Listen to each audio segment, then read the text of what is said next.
मैं बलात्कार पीड़िता प्रिया राय, जिसे उत्तर प्रदेश की पुलिस द्वारा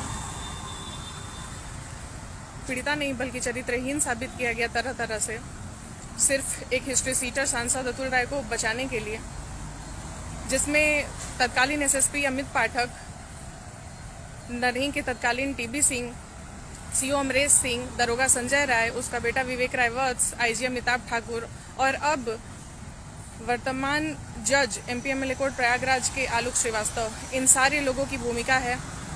आप सबको पता होगा कि 9 जुलाई 2021 को मैंने 24+10+2+1 पेज की लिखित शिकायत पत्र और प्रार्थना पत्र कोर्ट में जाकर मैं देकर आई हूँ, जिसके बाद इन लोगों के द्वारा, उसमें जिन लोगों के नाम थे उन लोगों के द्वारा मिलकर नॉन अवेलेबल वारंट इशू करा दिया गया। एक जगह से नहीं बल्कि 2 जगह से, बलिया से और बनारस से। और फिर इशू कराने के बाद आलोक श्रीवास्तव के द्वारा समन भेजा गया, क्यों कि मैं न्यायालय आऊँ। और जब मैं कह रही हूँ कि एनपीडब्ल्यू इशू हो गया है, तो उसके बाद इस समन का क्या मतलब है?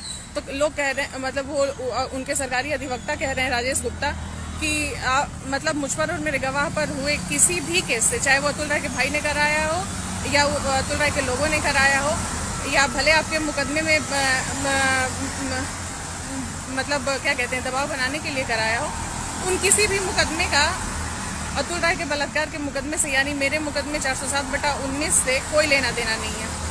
यह आलोक श्रीवास्तव और उनके सरकारी अधिवक्ता राजेश गुप्ता जी का कहना है।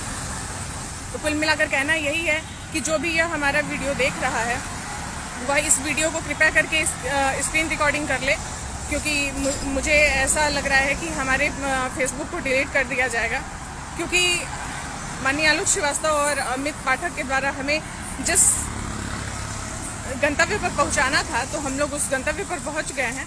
और हम लोग जगह नहीं बताएंगे, लेकिन हम लोग जो यह लोग चाहते थे, जो इन लोगों ने मेहनत किया है 1.5 साल से, हम लोग उसको साकार करने आ गए हैं। जो ये लोग चाहते नहीं थे, एसएसपी अमित पाठक ने नवंबर 2020 से ही हमें मजबूर कर दिया कि हम लोग मरें। साफ साफ आप सभी लोग सुने और उत्तर प्रदेश की पूरी जनता सुने, देश की पूरी जनता सुने और पुलिस विभाग के वो लोग सुने जो लोग न्याय करना जानते हैं, जो लोग वर्दी न्याय के लिए पहने हैं। एसएसपी अमित पाठक की तरह झूठे पीड़ितों को बदनाम करा करके अपना अंदर काम करने के लिए नहीं बने हैं।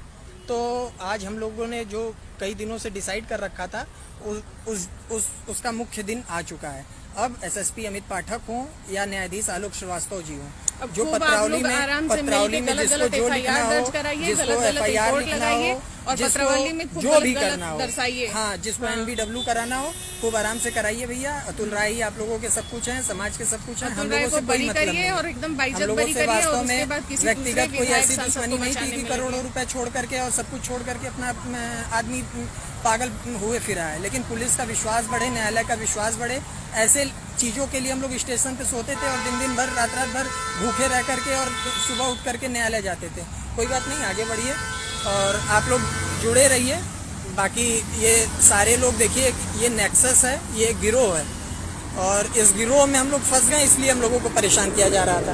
अगर हम लोग भी किसी नेता, मंत्री, विधायक के बेटा बेटी होते, परिचित होते, या फिर इन लोगों की तरह दलाली करने के लिए हम लोग भी झुक जाते ना, तो आगे चल करके हम लोगों का भी बहुत नाम होता है, या चाहे जो भी चीज़ें होती। खैर, उस नाम से और इन्हीं चीज़ों से हम लोगों को कोई मतलब नहीं है।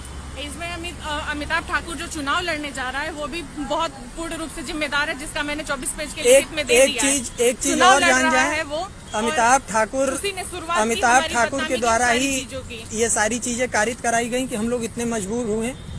क्योंकि समाज को ये पूछना चाहिए और माननीय न्यायाधीश और देश के हर उस जिम्मेदार व्यक्ति को पूछना चाहिए कि जब मामला माननीय न्यायालय में चल रहा हो, तो अनपढ़ गवार तो है नहीं। आईजी अमिताभ ठाकुर एक आईजी के पद पे हैं और करंट टाइम में थे, तो उन्होंने जो डीजी को फोन मिलाया अतुल राय जैसे बाहुबली के लिए और करंट में सांसद के लिए पैरवी की, वो उन्होंने क्यों नहीं सार्वजनिक करने से पहले, वो भी बलात्कार संबंधित मुकदमा, उसको क्यों नहीं एसएसपी अमित पाठक से पूछा? तो ये बहुत बड़ा क्राइम है और उसी समय से एसएसपी अमित पाठक ने हमें पूरी तरीके से मजबूर करके उधर वाला आप निकाल लीजिए। तो ये सारी चीज़ें हैं और कोई दिक्कत नहीं है, आप लोग इन चीज़ों को देखते रहिए। यह चीज़ें बहुत कष्टकारी हैं, बहुत भयावह हैं, लेकिन इसको उठाने से, इस कदम को उठाने से पहले हम लोगों को भी थोड़ा बहुत डर लग रहा है, लेकिन इस डर वर का कोई मतलब नहीं है।